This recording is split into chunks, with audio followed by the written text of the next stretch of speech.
여러분이 워싱턴 DC로 여행 갈 일이 있으셔서 스미소니언 박물관을 들르신다면 토머스 제퍼슨의 성경을 보실 수 있습니다. 토머스 제퍼슨, 그는 미국의 3대 대통령으로 $2짜리 지폐에 그 초상화가 나올 정도로 유명한 위인이지요. 미국 건국의 아버지 중 한 사람으로 미국 건국에 지대한 공을 세웠습니다. 그런 그가 읽었던 그 성경이 있습니다. 바로 제퍼슨 바이블이라고 부르는 이 성경인데요. 박물관에 보관된 이 성경을 보면 지금 보시는 것처럼 이곳저곳이 잘려나간 누더기가 되어 있습니다. 이 제퍼슨의 성경은 왜 이렇게 여기저기 잘린 누더기가 된 것일까? 그 이유는 이신론자였던 그의 믿음에 있습니다.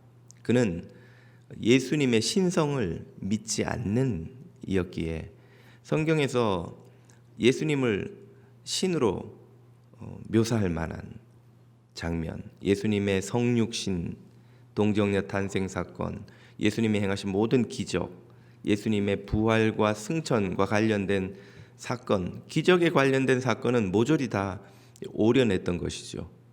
그걸 다 오려내고 그러면 성경은 왜 읽는가?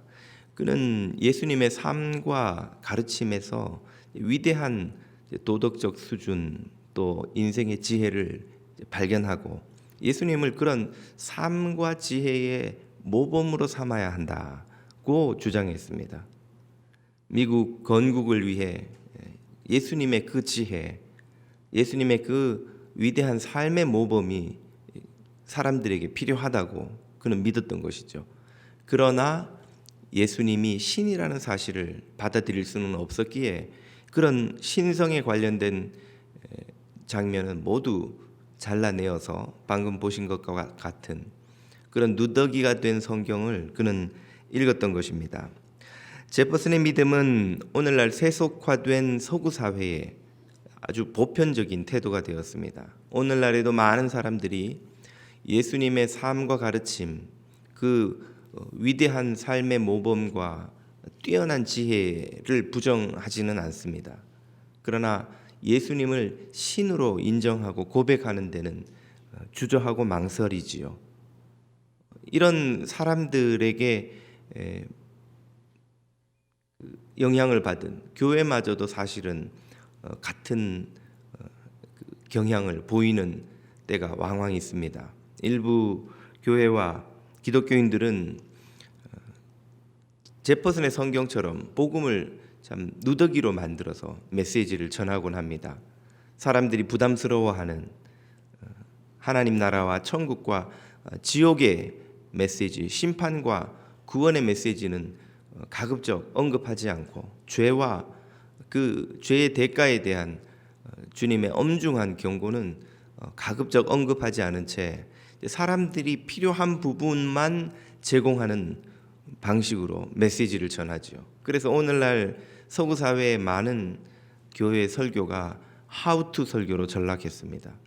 어떻게 하면 부부 관계를 더 잘 유지할 수 있는가? 어떻게 하면 인생의 실패를 딛고 성공에 이를 수 있는가? 어떻게 하면 자녀 양육의 어려움, 어떻게 하면 직장 생활의 그 괴로움을 잘 극복하고 성공적인 삶을 살 수 있는가 하는 how to에 집중된 메시지로 설교가 축소되고 말았습니다.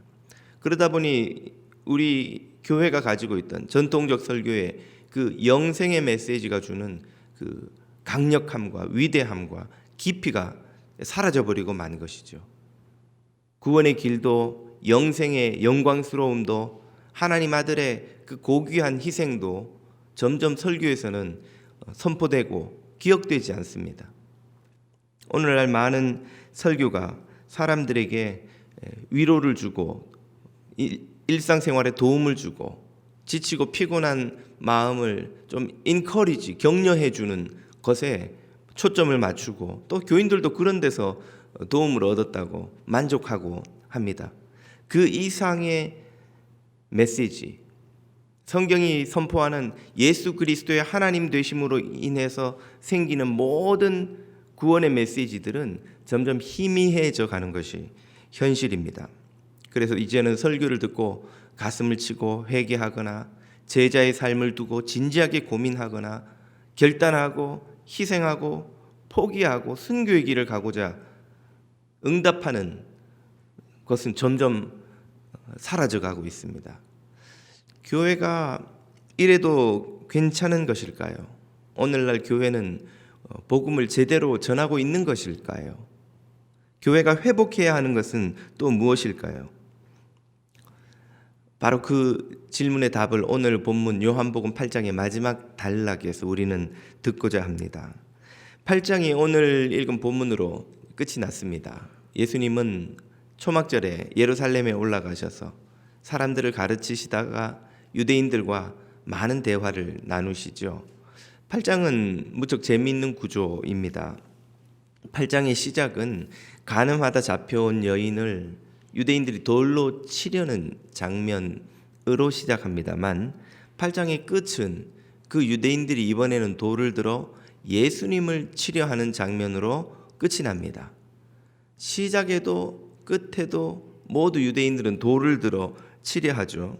그들은 자신들이 죄인을 돌로 치는 의인이라고 생각했습니다만 사실은 그들이 돌로 치려 하는 것은 하나님의 아들 예수님이었다는 사실을, 그리고 그 의로우신 예수님을 돌로 치는 자신들이야말로 죄인이라는 사실을 이 장면이, 이 8장의 구조가 우리에게 보여줍니다. 혹시 이 돌을 들고 형제 자매를 치려 하는 이들이 우리의 모습은 아닌지요? 우리가 사실은 주님을 돌로 치려 하는 것이 아닌지 돌아보게 합니다. 예수님과 대화하고 있는 이 유대인들은 8장 중반부까지만 해도 예수님의 말씀을 듣고 그들을 믿었다 하였습니다. 나는 세상의 빛이라 하시는 말씀을 듣고 많은 유대인들이 믿었고 예수님은 그들과 대화를 하고 계시는데 어느새 예수님을 믿었다는 그들이 지금은 예수님을 돌로 치려 하고 있습니다. 도대체 무슨 일이 일어난 것일까요? 왜 예수님을 믿었다는 이들이, 예수님에게 호의적이었던 그들이 이제는 예수님을 돌로 치려 하는 완전 정반대의 모습으로 돌변하고 만 것일까요? 예수님의 두 가지 메시지가 그들을 격분케 했기 때문입니다. 그 첫 번째는 그들의 죄를 지적한 메시지입니다. 예수님은 당신을 믿은 유대인들에게, 당신에게 호의를 가진 유대인들에게, 그 사람들이 호의를 보여주면 예수님도 그들을 좀 기분 좋게 해주어야 마땅할 터인데 그들이 듣기에 매우 불편한 말씀을 하십니다. 바로 그들을 가리켜 아브라함의 자손이 아니라 마귀의 자식이라고 저주를 퍼부으신 것이죠. 그것은 그들이 하고 있는 거짓말과 예수님을 해치려 하는 악한 의도 때문입니다. 이 죄의 지적이 그들을 불편하게 만들었습니다. 그래서 오늘 본문 서두를 보면 그들이 예수님에게 퍼붓는 욕으로 시작하죠. 그들의 태도가 바뀌기 시작하였습니다. 예수님을 가리켜 사마리아인이라 귀신 들렸다고 말합니다. 두 가지 표현 다 유대인들에게 가장 모욕적인 말입니다. 사마리아인, 유대인들이 이방인보다 더 경멸하는 혼혈인들, 그런 사마리아인이라는 말 자체도 유대인들은 도저히 듣고 격분하지 않고는 들을 수 없는 그런 모욕적인 말입니다. 그런 말을 지금 예수님에게 하고 있죠. 또 예수님을 귀신 들렸다. 귀신 들렸다는 어느 시대 어느 사회를 막론하고 미쳤다는 말 아닙니까? 그냥 미친 정신이 나간 것이 아니라 귀신이 들어와서 정신이 나갔다. 얼마나 모욕적인, 오늘 우리가 들어도 이건 견디기 힘든 모욕이죠. 그런 모욕을 지금 예수님에게 퍼붓는 걸 보면 그들이 예수님의 말씀을 듣고 지금 얼마나 격분했는가, 얼마나 화가 났는가를 보여주는 장면이죠. 이것은 그들이 말씀의 검에 찔렸음을 또한 보여주는 장면이기도 합니다. 그들은 지금 심히 마음이 불편합니다. 마음이 무언가에 찔려서 아픕니다. 예수님의 말씀을 듣고 막 화가 납니다. 예수님의 말씀을 견딜 수가 없는 것이죠. 하나님의 말씀은 살았고 운동력이 있어 좌우에 날선 어떤 검보다 예리하여 혼과 영과 관절과 및 골수를 찔러 쪼개기까지 하며, 하나님의 말씀은 우리의 마음을 찌르십니다. 하나님의 말씀은 우리의 마음을 편안하고 달콤하고 릴렉스 해주게 하는 무슨 메디테이션 뮤직이 아닙니다. 하나님의 말씀을 듣고 있으면 잠이 더 잘 오고, 하나님의 말씀을 듣고 있으면 세상 일이 다 잘 풀릴 것처럼 기분이 좋아지는 그런 말씀이 아니죠. 하나님의 말씀은 살았고 운동력이 있어 좌우에 날선 어떤 검보다 예리한 칼날이라 하셨습니다. 영과 혼과 관절과 및 골수를 찔러 쪼개기까지 한다고 말씀하셨죠. 그 하나님의 말씀이 우리의 마음을 찌른다는 것이죠. 하나님의 말씀을 듣는 순간 우리의 마음은 찔립니다. 우리의 마음은 불편합니다. 우리의 마음은 그 말씀 앞에서 뭔가를 결단하지 않으면 안 되죠. 성경을 보면 이 하나님의 말씀을 듣고 결단한 두 부류의 사람이 나옵니다. 사도행전에 사도들의 설교를 들은 이들 중에 7장을 보면 스데반의 설교를 들은 이들의 이런 반응이 나오죠. 그들이 이 말을 듣고 마음에 찔려 그를 향하여 이를 갈고 마침내 돌을 들어 스데반을 쳐 죽입니다. 하나님의 말씀을 듣고 격분한 이들이죠. 사도행전 2장에 가면 똑같은 표현이 나옵니다. 그들이 이 말을 듣고 마음에 찔려, 똑같죠. 토시 하나 틀리지 않고 똑같습니다. 두 부류 모두 하나님의 말씀의 칼에 마음이 찔리죠. 베드로와 다른 사도들에게 물어 이르되, 그러나 그들의 반응은 정반대입니다. 형제들아, 우리가 어찌할꼬 하거늘, 그들이 사도들에게 물어 말씀을 듣고 회개를 시작하여 그날에 3,000명의 회중이 회개하는 구원 역사가 일어납니다. 똑같이 말씀을 듣고 마음에 찔렸는데 전자는 격분해서 그를 스데반을 죽였고, 후자는 회개하고 사도들에게 세례를 받고 구원을 받았습니다. 전자는 마귀의 자식이요, 후자는 하나님의 백성인 것이죠. 하나님의 말씀, 그 마음에 찌르는 말씀을 듣고 어떤 반응을 보여주느냐가 그들의 정체를 좌우하고 드러낸 것이라 할 수 있습니다. 오늘 우리는 하나님의 말씀이 마음을 찌를 때 어떤 반응을 보입니까? 격분하여 마귀의 자식이 되지 말고 회개하여 하나님의 자녀 되는 여러분 다 되시기를 주님 이름으로 축복합니다. 바로 이 첫 번째 메시지가 그들을 격분케 한 것이라면, 두 번째 메시지는 더욱더 그들을 격분케 한 것입니다. 그것은 바로 예수님이 당신의 신성을 주장한 것이죠. 주님은 당신의 말씀을 지키면 영원히 죽지 않으리라는 유대인들이 들을 때 정말 황당한 말씀을 하십니다. 예수님이 누군지 몰랐던 유대인들은 그 말씀을 듣고 흥분하죠. 그리고는 아브라함을 예로 들어 반박합니다.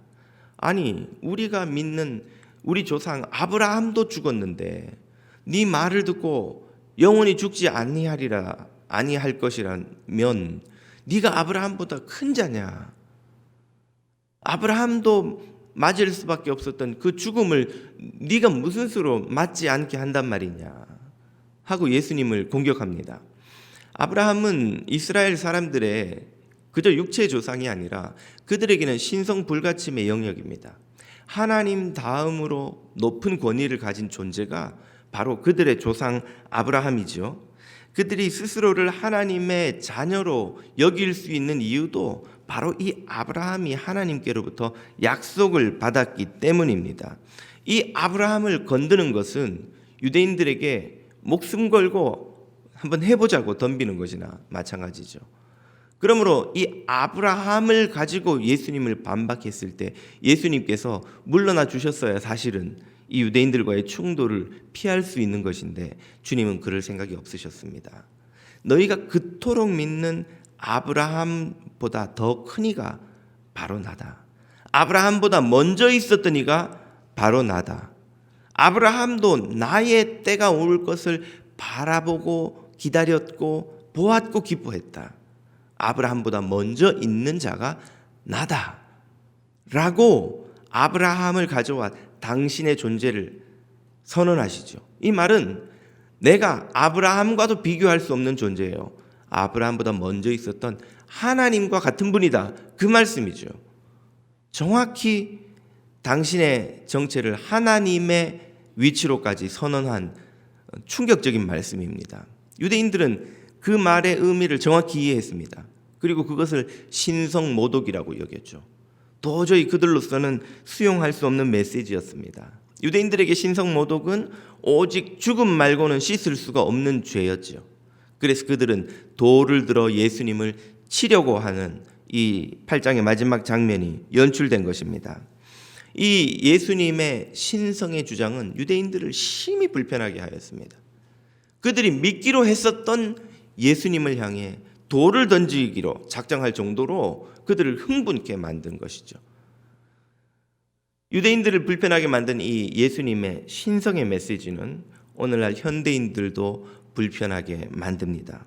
토마스 제퍼슨처럼 현대인들도 예수님의 말씀의 그 깊은 지혜와 높은 도덕적 수준의 가르침을 부정하지 않습니다.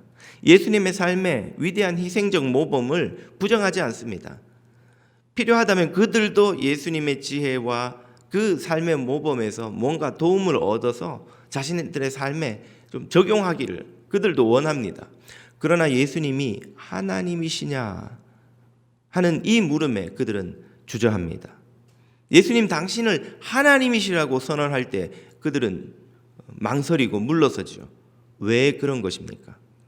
왜 유대인들도 불편하고 토머스 제퍼슨도 불편하고 현대인들도 예수님이 하나님이시라는 이 메시지에 불편한 것일까요? 그 첫 번째 이유는 아마도 현대인들이 가진 이 편협한 이성제일주의 때문일 것입니다. 그들이 세상을 바라보는 관점, 이성, 세상과 현실을 해석하는 그 도구로서의 이성이야말로 가장 최후의 가장 뛰어난 이 이해의 수단이라고 믿는 것이죠. 그리고 그 이성을 가진 인간, 정확히는 나 자신이 모든 사물의 판단의 궁극적인 판단자, 최후의 판단자가 될 거라 믿는 것이죠. 다시 말하면 이성으로 세상을 바라보는 자신이 최종적인 신의 지위에 올라가 있는 것이나 마찬가지입니다. 그러므로 내가 가진 이 이성으로 수용할 수 없는 메시지는 받아들이지 않겠다는 게 현대인들의 태도입니다. 자신이 경험하지 못한 것, 자신이 가진 도구로 증명하지 못한 것은 이 세상에 존재하지 않는다고 판단하는 태도이죠. 그러나 한번 생각을 해보십시오. 19세기 말까지 인간은 세상에 전파라는 게 있는지도 몰랐습니다. 오늘날 우리가 누구나 사용하고 있는 셀폰, 라디오, 무전기 그리고 TV를 비롯한 온갖 전자장치가 이 전파가 없이는 제 기능을 발휘하기가 어렵죠. 불과 이런 전파의 존재를 인류가 안 것이 한 세기 조금 넘어서밖에 안 됩니다. 인류 역사의 대부분 존재하는지도 몰랐던 전파를 그러면 인류가 지각하지 못하고 있었다 해서 그 전파가 19세기 말 이전까지는 존재하지 않았던 것인가요? 그들이 모르고 있어도 전파는 세상에 존재했고 그런 예는 무수히 많습니다. 자, 그럼 오늘 우리가 지각하지 못하는 것은 모두 이 세상에 존재하지 않는 것일까요? 오늘 우리가 초월적 세계를 증명하거나 지각하거나 경험할 수 없다고 하여 그것이 존재하지 않는다고 결론 내릴 수 있을까요? 성경과 많은 증거가 초월적 세계의 존재를 이렇게까지 강력히 주장하는데 말입니다. 이것은 인간 스스로가 신이 되어 인간이 경험하지 못하는 것은 세상에 존재할 수 없다는 어리석고 오만한 편협한 이성제일주의의 사고의 결과의 다름 아닙니다. 그보다 더 이 예수님의 신성을 현대인이 수용하기 어렵게 만드는 것은 그 메시지가 주는 부담스러움 때문입니다. 예수님을 위대한 스승으로 인정하는 것과 예수님을 하나님으로 인정하는 건 완전히 다른 문제입니다. 후자의 경우 그 메시지는 우리에게 엄청난 부담을 줍니다. 예수님이 만약 하나님이시라면 그분이 우리에게 명하는 회개의 요구, 모든 것을 버리고 당신을 따르라는 제자로서의 부르심의 요구, 하나님의 나라를 구하라는 명령, 이웃을 사랑할 뿐 아니라 원수까지도 사랑하고 축복하라는 그분의 모든 명령에 거역할, 외면할 길이 없어집니다. 위대한 스승의 권명과 하나님의 명령은 우리에게 주는 부담의 차원이 다른 것이죠. 위대한 스승의 말을 따르지 않으면 좀 고생할지도 모르겠으나 하나님의 명령을 거절하는 것은 멸망당하는 길입니다. 하나님의 명령을 따를 때에 따르라는 요구는 선택이 아니라 필수입니다. 우리에게 다가오는 부담의 차원이 다르죠. 그래서 현대인들은 예수님을 하나님으로 인정하기보다 위대한 스승으로, 지혜의 스승으로 인정하는 정도로 만족하고자 하는 것이죠. 그분을 하나님으로 인정하면 그분이 하시는 이 모든 말씀을 무시하고 외면하고 살아가는 자신의 삶에 얼마나 큰 무거운 짐과 부담을 느끼겠습니까? 지나가는 사람이 하는 말과 우리 직장 동료가 하는 권명과 직장 상사가 하는 명령과 폴리스가 우리 차를 세우고 하는 명령과 법원에서 재판관이 우리에게 내리는 명령은 모두 그 무게감이 다르죠. 앞에 권면은 충고는 외면한다고 큰 문제가 생기지는 않지만 폴리스의 말을 무시하거나 재판장의 말을 무시할 때 우리는 자유를 구속당하고 더 큰 어려움을 겪을 수도 있습니다. 하물며 살아계신 하나님이 하시는 명령을 무시할 때 우리는 어떤 대가를 치러야 할까요? 예수님의 신성이 우리에게 주는 더 큰 부담은 바로 심판의 두려움입니다. 예수님이 하나님이시라면 그분이 선언하고 가르치신 최후의 심판대가 그저 신화 속의 이야기가 아니라 내가 얼마 지나지 않아 맞닥뜨려야 하는 현실입니다. 우리의 자녀들은 중간고사가 다가오는 것이 점점 부담스럽고 스트레스를 받죠. 우리는 라이센스를 따고 여러 가지 큰 프로젝트를 해야 하고 어려운 비즈니스에 도전해야 하고 또 큰 계약을 해야 할 때 걱정과 스트레스를 받습니다. 그런 부담스러운 일은 좀 멀리 했으면 좋겠는데 자꾸만 다가오는 그런 하루하루 날짜가 다가오는 것만 보아도 부담스럽죠. 하물며 우리의 영원한 생명을 좌우할 심판대가 나날이 가까이 다가오고 있다면 여러분 어떤 느낌이시겠습니까? 늘 장례를 섬기는 저는 장례를 다녀올 때마다 이 심판날이 하나님 앞에 서는 날이 그리 멀지 않았다는 사실을 절절히 체감합니다. 제가 우리 교회 온 지 한 12년 이제 넘어섰는데요.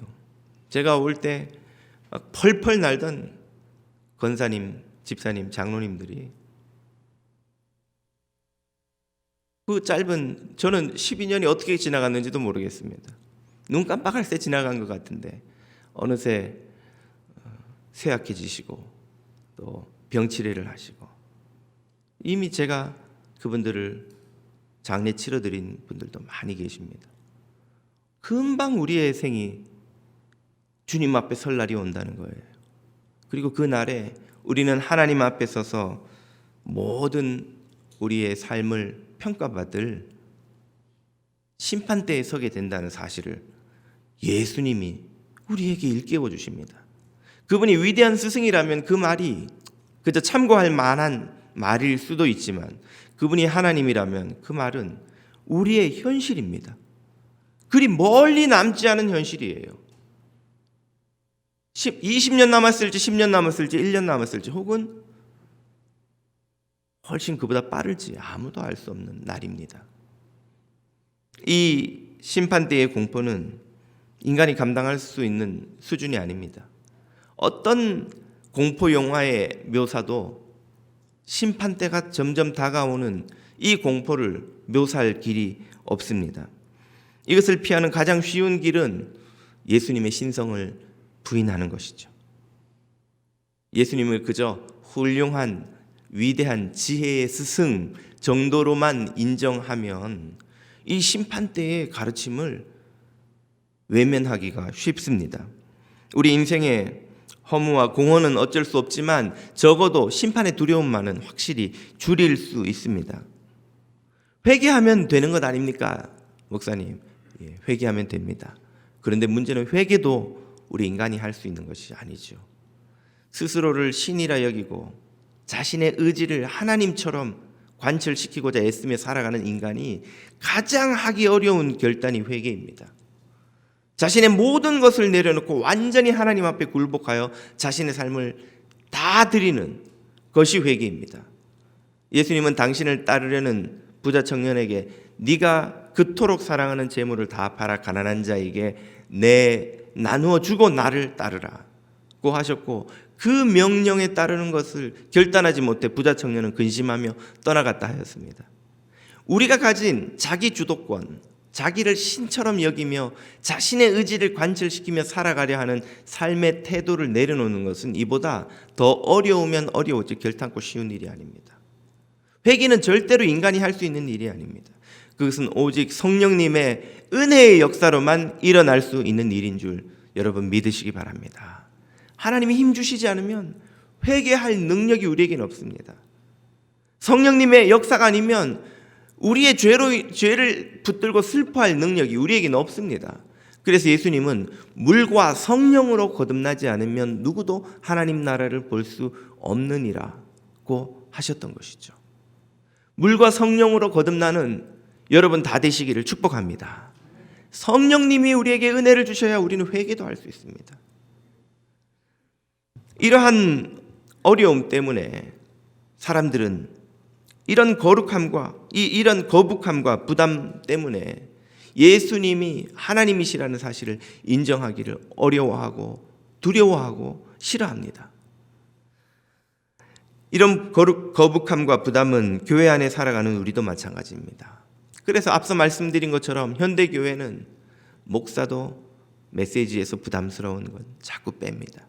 교인들도 그런 부담스러운 메시지는 걸러듣고 흘려듣고 외면하고 잊어버리고, 그리고 마음을 위로해주고 인커리지해주고 격려해주는 메시지만 듣고자 합니다. 자신에게 최면을 걸어 괜찮다 그렇게 스스로를 속이곤 하죠. 그러므로 예수님이 하나님이라는 믿음이 필요한 이들은 누구입니까? 그 유대인들도 필요했고 현대 사람들도 필요하지만 그 무엇보다 오늘 교회 안에 있는 우리에게 필요한 것입니다. 예수님이 그리스도시요 살아계신 하나님의 아들 하나님이시라는 사실에 대한 고백과 믿음이 우리에게 필요하단 말입니다. 아니 목사님, 우리는 다 예수님을 하나님으로 믿은 사람들이 아닙니까? 예, 우리는 믿었다고 생각하죠. 요한복음 8장은 예수님과 대화하고 있는 이 유대인들도 예수님을 믿었다고 묘사합니다. 그런 그들이 예수님을 향해 돌을 던지고 있는 거예요. 8장 30절을 다시 한번 보십시오. 이 말씀을 하심에 많은 사람이 믿더라. 그러므로 예수께서 자기를 믿은 유대인들에게 이르시되 나눈 대화가 우리가 지금 읽고 있는 이 본문이에요. 예수님이 당신을 적대하는 이들과 대화하고 계시는 게 아닙니다. 예수님을 믿은 이들과 대화를 하고 계시는데 그 믿었던 유대인들이 급기야 예수님에게 돌을 던지겠노라고 나서는 장면을 우리는 보고 있는 것입니다. 예수님이 하나님이시라는 믿음이 필요한 이유는 무엇입니까? 만약 우리가 정말 예수님을 참 하나님의 아들로 하나님으로 믿는다면 그분의 부르심에 응답하는 우리들의 모습이 지금과 같지 않을 것이 틀림없기 때문입니다. 예수님을 믿는다고 스스로 생각하고 있는 우리도 언제든지 예수님을 돌로 던지는 이처럼 돌변할 수 있습니다. 사실은 예수님을 참 하나님으로 믿고 있지 않기 때문이죠. 우리가 예수님을 참 하나님으로 믿는다면 성경에 그분을 향한 모든 묘사를 있는 그대로 다 받아들일 수 있을 것입니다. 예수님이 행하신 모든 기적을 믿음으로 받아들일 수 있을 것입니다. 그렇다면 오늘 우리들의 삶에도 성경에서 그분이 행하셨던 모든 기적이 일어날 수 있다는 사실을 믿을 수 있습니다. 우리들의 삶이 모든 것을 합력해서 선을 이루시는 그분 안에서, 그분의 인도하심 아래서, 그분의 돌보심 아래에 있다는 사실을 인정할 수 있습니다. 살아계신 하나님의 역사를 인정하고 그분의 모든 부르심, 모든 가르침에 아멘으로 응답할 수 있고 또 응답하지 않으면 안 됩니다. 우리가 소중히 여기던 모든 것을 내려놓고 하나님의 부름과 명령에 기꺼이 응답하여 나를 따르라는 그분의 말씀에 응답하지 않을 수 없게 될 것입니다.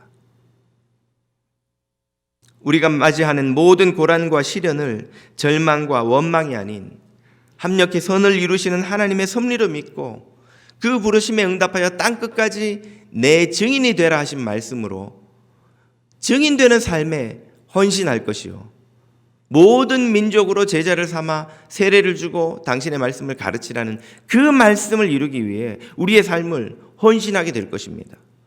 하나님이신 그분이 우리 앞에 서서 명령하시는데 우리에게 무슨 선택지가 있습니까? 우리가 그분의 말씀을 무시한다면, 외면한다면, 흘려듣는다면 그것은 우리가 그분을 하나님으로 인정하지 않는다는 뜻이죠. 오늘 저와 여러분은 예수님을 누구로 믿고 이 자리에 앉아 있는 것입니까? 예수님이 저와 여러분에게 참 하나님 되시기를 주님 이름으로 축복합니다. 안타깝지만 현대교회에 예수님을 하나님으로 믿지 않는 교인들이 많습니다. 예수님을 입으로 고백하지만 그의 삶에서 하나님 앞에 경외와 감사와 감격으로 응답하는 삶이 없는 그리스도인들이 많습니다. 그들은 예수님을 믿는다 하지만 언제든 자신의 이해와 충돌할 때는 예수님을 향해 돌을 들 수 있는 사람들이죠.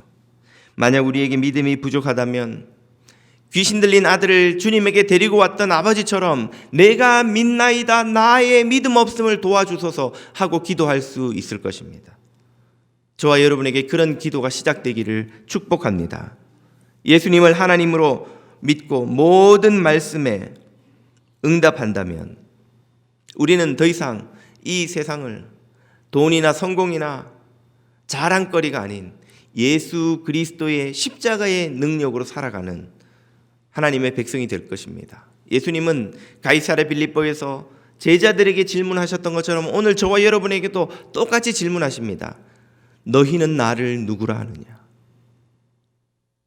세상 사람들이 뭐라고 하더냐? 이사야라고도 하던데요, 위대한 선지자라고 하던데요, 훌륭한 분이라고 하던데요.